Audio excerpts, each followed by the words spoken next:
Film की शुरुआत में हमें बॉब, उसकी पत्नी मैरिलीन और उनके दो बेटे गॉर्डन और जॉन को दिखाया जाता है, जहां बॉब ने एक न्यू डीवीडी शॉप खोली होती है। जिसके बाद ये सीन यहीं कट हो जाता है। अब अगले सीन में हम कुछ साल आगे का समय देखते हैं, जहां गॉर्डन और जॉन दोनों बड़े हो चुके हैं और मैरिलीन की एक कार दुर्घटना में मृत्यु हो गई है और बॉब पिछले 7 महीनों से लापता है। इसलिए गॉर्डन और जॉन दोनों बॉब की डीवीडी शॉप पर आते हैं ताकि वो उनकी सारी डीवीडी बेचकर कुछ पैसे कमा सके। आप दोनों दुकान के अंदर आकर सारी डीवीडी बॉक्स में डालने लगते हैं और तभी वहाँ गॉर्डन का दोस्त डेरेक आ जाता है, जो एक पुलिस ऑफिसर है। डेरेक गॉर्डन से अपनी फेवरेट मूवी की डीवीडी मांगता है, जिस पर गॉर्डन उसे वो डीवीडी दे देता है और डीवीडी लेकर वो वहाँ से चला जाता है। अब उसके जाने के बाद गॉर्डन को उसकी गर्लफ्रेंड मैरगॉट का मैसेज आता है, जिस पर वो जॉन से कहता है कि मैं मैरगॉट के साथ अपने पिता के पुराने वाले घर में रहने जा रहा हूँ, क्या तुम भी हमारे साथ आओगे? जिस पर जॉन कहता है कि मैं यही रात गुजार लूंगा, तुम दोनों जाओ। इसलिए गॉर्डन अपने पिता के पुराने घर आ जाता है और तभी वहाँ मैरगॉट भी आ जाती है। जिसके बाद वो दोनों डिनर करने एक होटल में आते हैं, पर तभी वहाँ जॉन भी अपने दोस्त हैंक के साथ आता है, जो काफी बदमाश टाइप का आदमी होता है। जिसके बाद वो सभी एक टेबल पर बैठ जाते हैं, पर बातों ही बातों में हैंक और गॉर्डन की थोड़ी बहस हो जाती है, जिस पर मार्गोट गॉर्डन को लेकर होटल से निकल जाती है। अब घर आकर गॉर्डन किचन की सफाई कर रहा होता है कि तभी उसे वहाँ एक शराब की बोतल मिलती है, जिसे वो सिंक में बहा देता है। दरअसल गॉर्डन ने एक बार बहुत ज्यादा पी ली थी और नशे की हालत में उसने मैरगॉट की कलाई तोड़ दी। उसके बाद से ही उसने पीना छोड़ दिया और तभी वहाँ मैरगॉट भी आ जाती है, जो गॉर्डन को शराब फेंकता हुआ देख खुश हो जाती है। अब रात को वो दोनों सोने की तैयारी कर ही रहे होते हैं कि तभी गॉर्डन को टेबल पर बॉब की दुकान के ऑफिस की चाबी दिखाई देती है, जिसे वो अपने पास रख लेता है। जिसके बाद वो दोनों सो जाते हैं, पर कुछ समय बाद ही अजीब सी आवाजें आने लगती है, जिससे गॉर्डन की आंख खुल जाती है और जब वो खिड़की से बाहर देखता है तो वहाँ से उसे एक आदमी गुजरता हुआ दिखाई देता है, जिसे देख वो काफी घबरा जाता है। अब अगले दिन गॉर्डन और जॉन दोनों फिर से दुकान पर आते हैं, जहां गॉर्डन उससे सवाल करता है कि क्या तुम कल रात घर के पास से गुजरे थे? जिस पर जॉन कहता है कि नहीं तो वो शायद कोई पड़ोसी होगा। जिस पर गॉर्डन को भी यकीन हो जाता है। अब वो जॉन को ऑफिस की चाबी दिखाता है, जिसे देख वो कहता है कि हमें ऑफिस को भी एक्सप्लोर करना चाहिए, शायद वहाँ कोई जरूरी चीजें हो। इसलिए वो दोनों ऑफिस के अंदर आकर वहाँ की चीजें चेक करने लगते हैं, जहां गॉर्डन को एक board game name beyond the gates मिलता है और वहीं एक वीसीआर भी होता है और उसके अंदर एक डिस्क लगी होती है और डिस्क पर भी वही नाम लिखा होता है। जिस पर फिर उन्हें लगता है कि शायद इस डिस्क में उनके पिता के लापता होने की कोई जानकारी हो, इसलिए वो उसे प्ले करते हैं। जिसमें एक फीमेल ईव उन्हें कहती है कि आपका स्वागत है इस डरावनी दुनिया में जिसकी कोई कल्पना भी नहीं कर सकता और इसका परिणाम मौत भी हो सकता है, तो क्या आप इस गेम को खेलना चाहोगे? और तभी टीवी बहुत ज्यादा फ्लिकर होने लगती है, इसलिए वो उसे बंद कर देते हैं। अब रात को सभी खाना खा रहे होते हैं, जहां जॉन मार्गोट को वही बोर्ड गेम दिखाता है, जिस पर वो कहती है कि हमें इसे खेलना चाहिए, ये मजेदार लग रहा है। इसलिए वो गेम खेलना शुरू करते हैं और सबसे पहले वीसीआर को प्लेयर में लगाकर बोर्ड को खोलते हैं, जिसकी चारों ओर चाबी का सिंबल बना होता है। वहीं टीवी में ईव इंस्ट्रक्शन दे रही होती है कि 3 प्लेयर में से अपना अपना प्लेयर चुनो, इसलिए तीनों अलग अलग प्लेयर चुन लेते हैं। जिसके बाद वो गॉर्डन की चुने हुए प्लेयर को आगे आने कहती है और उसके आगे आने पर वो उसे बताती है कि तुम्हें 4 चाबी ढूंढनी है, जिससे दूसरी दुनिया का दरवाजा खुलेगा और यदि तुम इसमें असफल रहे तो तुम्हारी आत्मा वही फंस जाएगी और अगर तुम सफल रहे तो तुम वापस अपनी दुनिया में आ जाओगे और यही एक रास्ता है जिससे तुम अपने पिता की आत्मा को बचा सकते हो। जिसे सुनकर जॉन और गॉर्डन एकदम हैरान हो जाते हैं कि ईव को बॉब के बारे में कैसे पता चला। गॉर्डन अब समझाता है कि मुझे ये गेम ठीक नहीं लग रहा, इस गेम का मेरे पिता के लापता होने से कोई तो संबंध जरूर है, इसलिए मैं कल डेरेक को यहाँ बुलाऊंगा। जिसके बाद वो टीवी बंद कर देता है। अब रात को जब गॉर्डन सो रहा होता है तो उसकी आँख 3:12 को खुल जाती है और उसे फिर से अजीब सी आवाजें सुनाई देने लगती है। फिर तभी उसे कमरे में कोई दिखाई देता है जिसे देख वो काफी डर जाता है, पर अगले ही पल वो गायब भी हो जाता है और तभी उसे वही आवाजें हॉल से सुनाई देने लगती है। इसलिए वो नीचे आकर चेक करता है जहाँ टीवी चालू होता है, जिसे देख वो एकदम दंग रह जाता है क्योंकि सोने से पहले उसने ही टीवी बंद किया था। इसलिए वो तुरंत डेरेक को फोन करके घर बुलाता है और उसे वीसीआर में ईव की वीडियो भी दिखाता है, लेकिन उस समय वो कुछ भी नहीं बोलती। जिसे देख डेरेक उन्हें चिल्लाता है कि तुम सबने मेरा समय बर्बाद किया, ये बस एक साधारण वीडियो है। और इतना कहते ही वो घर से चला जाता है। जिसके बाद वो सभी टीवी के पास आ जाते हैं जहां अब ईव उनसे कहती है कि तुम्हें पहले चाबी के बारे में बोर्ड से ही पता चलेगा। और जब जॉन बोर्ड चेक करता है तो उसे उसमें एक कार्ड मिलता है जिसमें एक आदमी दूसरे आदमी को एक खंजर से मार रहा होता है और वहीं उसे उस दुकान का एड्रेस भी मिल जाता है जहां से ये गेम खरीदा गया था। इसलिए गॉर्डन और जॉन अगले ही दिन उस दुकान पर जाते हैं जहां रिचुअल से जुड़ी चीजें मिलती है। वो दोनों अब दुकान के ओनर एल्रिक से कहते हैं कि मेरे पिता ने इस दुकान से बोर्ड गेम खरीदा था, जिस पर फिर एल्रिक कहता है कि वो बहुत खतरनाक गेम है, अगर तुम लोगों ने उस गेम को शुरू कर दिया है तो उसे जरूर पूरा करना।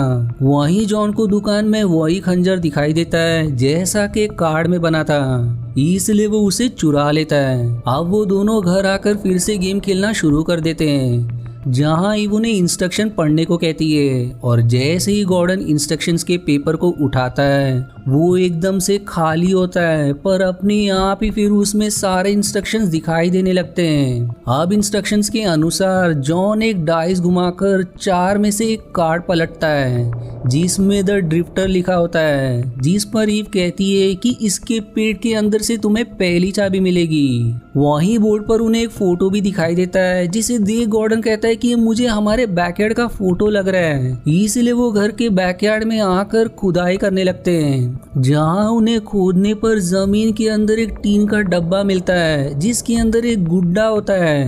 वहीं दूसरी तरफ हैंक एक बार में अपनी गर्लफ्रेंड के साथ होता है और इधर जैसे ही जॉन उस गुड्डे के पेट को फाड़कर उसमें से चाबी निकालता है, गुड्डे के अंदर से खून बहने लगता है। वहीं दूसरी तरफ हैंक का भी अचानक से उसी गुड्डे की तरह से पेट फट जाता है जिससे कि उस बेचारे की वहीं मृत्यु हो जाती है।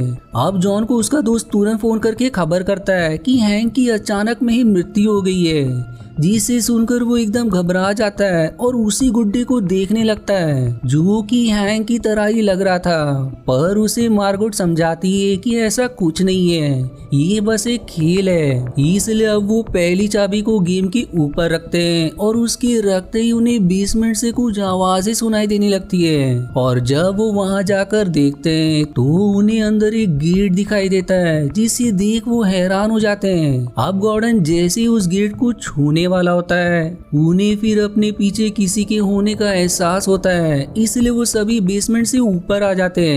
अब गॉर्डन बाकी के सभी कार्ड्स को पलट कर देखता है जिनमें the noble one, the maiden और द फादर लिखा होता है, जिसे देख उन्हें समझ नहीं आता कि ये कौन है। पर उन्हें इतना मालूम होता है कि बाकी के 3 चाबी इनके ही पास मिलेंगे। अब रात को जब सभी सो रहे होते हैं कि तभी गॉर्डन की आंख 3:13 पर खुल जाती है और उसे फिर से कमरे में कोई फीमेल दिखाई देती है। वो मैरगोट को उठाने की कोशिश करता है, पर अब अचानक ही मैरगोट गॉर्डन की सीधे दिल पर वार करके उसका दिल निकाल लेती है, जिसके बाद गॉर्डन चिल्लाते हुए नींद से उठ जाता है, यानी कि वो बस एक सपना देख रहा था। जिसके बाद वो सीधे नीचे आ जाता है जहां जॉन भी होता है और टीवी भी चालू होती है जिसमें ईव कह रही होती है कि दूसरी चाबी नोबल वन के दिमाग के अंदर है। जिस पर फिर गॉर्डन जॉन से कहता है कि अब मुझे सब समझ आ गया, पिताजी ने जरूर ये गेम खेला था, इसलिए गेम ने उन्हें अपने अंदर फंसा दिया और ये कार्ड का नोबल वन कोई और नहीं बल्कि डेरेक है। और वैसे ही मेडन मैरगोट और आखिरी पिताजी जिन्हें गेम ने बंदी बनाया है और उन्हीं के पास आखिरी चाबी है, इसलिए मैं इस गेम को फेंकने जा रहा हूँ क्योंकि मैं मैरगोट की जान खतरे में नहीं डाल सकता।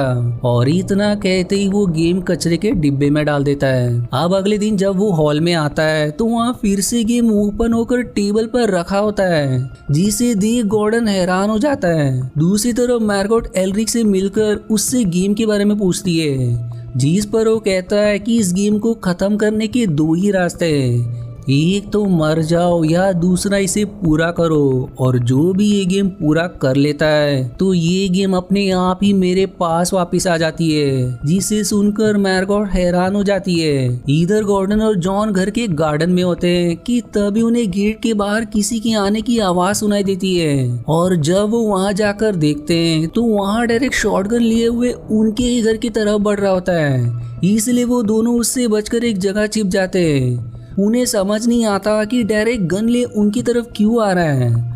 और तभी वहाँ डायरेक्ट आकर उन पर गन तान देता है। वहीं गॉर्डन को एक क्ले का बना हुआ छोटा मुंह दिखाई देता है, जिसकी सिर पर चाबी लगी होती है। और जैसे वो उस चाबी को निकालता है, डेरिक का सिर फट जाता है और उन्हें उसके सिर के अंदर से दूसरी चाबी मिल जाती है, जिसे जॉन अपने पास रख लेता है। जिसके बाद डेरिक का शव अपने आप ही गायब हो जाता है। आप सभी दूसरी चाबी को भी गेम के ऊपर रख देते हैं, जिसके बाद उन्हें फिर से बेसमेंट से कुछ आवाजें सुनाई देती है। इसलिए वो वहां जाकर देखते हैं। और फिर जैसे ही जॉन उस गेट को छूता है, उसमें से एक हाथ निकलकर उसे पकड़ने की कोशिश करता है, पर जॉन उसे चाकू से मारकर बच जाता है। अब रात को गॉर्डन फिर से 13:13 को उठ जाता है, जहां उसे मैर्गॉट कमरे में कहीं दिखाई नहीं देती। पर तभी अचानक बेड के नीचे से एक हाथ निकलकर गॉर्डन को पकड़ने की कोशिश करता है, जिसके बाद वही हाथ वाला आदमी निकलकर गॉर्डन पर हमला कर देता है। पर तभी वहाँ जॉन आकर उस आदमी पर चाकू से स्टैब करता है और गॉर्डन एक बेसबॉल बैट से उसे मार मार कर उस आदमी का मुंह क्रश कर देता है, जिसके बाद वो आदमी भी गायब हो जाता है। गॉर्डन अब कहता है कि यह आदमी उसी गेट से आया है। इसलिए अब गॉर्डन ईव से सवाल करता है कि मैर्गॉट कहाँ है, जिस पर वो कहती है कि उसने गेट के बाहर कदम रख दिया है, जिससे उसकी आत्मा उस दुनिया में चली गई है और तीसरी चाबी उसके पास ही है। उस चाबी की मदद से तुम दूसरी दुनिया में जाकर मैर्गॉट की आत्मा को वापस ला सकते हो। इसलिए वो दोनों बेसमेंट में आ जाते हैं, जहां उन्हें मैर्गॉट दिखाई देती है और वो गेट भी खुला होता है। पर अब अचानक मैर्गॉट उन दोनों पर हमला करने लगती है, लेकिन इसी बीच उसकी चाबी नीचे गिर जाती है और जॉन तुरंत उस चाबी को उठा लेता है, जिसके बाद वो दोनों मैर्गॉट को बंदी बनाकर तीसरी चाबी को भी गेम पर लगा देते हैं। अब ईव उनसे कहती है कि तुम्हें इस गेम की आखिरी चाबी तुम्हारे पिता के दिल में मिलेगी, जो उस दुनिया में है, और चाबी को लेने के लिए तुम्हें अपने पिता का दिल निकालना होगा। इसलिए वो दोनों गेट से गुजरकर उस दुनिया में चले जाते हैं, जहां उन्हें मैर्गॉट दिखाई देती है। पर तभी उन पर डेरेक और हैंक हमला कर देते हैं और हैंक जैसे ही जॉन को मारने वाला होता है, पीछे से मैर्गॉट उस पर चाकू से हमला करके उसकी आत्मा को आजाद कर देती है।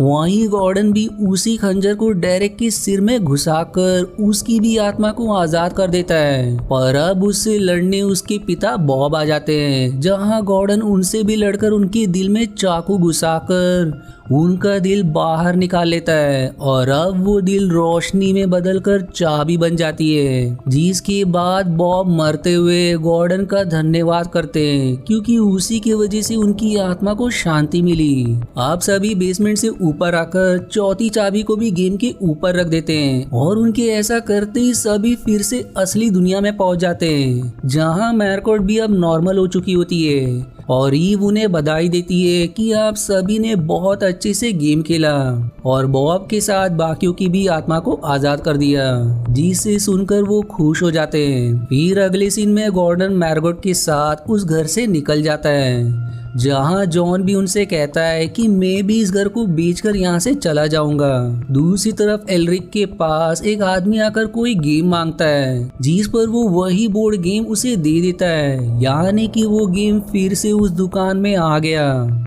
और इसी हॉरर एंडिंग के साथ ये मूवी यहीं समाप्त हो जाती है। आशा है आपको मेरी एक्सप्लेनेशन पसंद आई। यदि हाँ तो प्लीज वीडियो को लाइक करना और चैनल को सब्सक्राइब करके सपोर्ट करना ना भूलें। मिलते हैं अगले एक्सप्लेनेशन वीडियो में, तब तक के लिए धन्यवाद दोस्तों।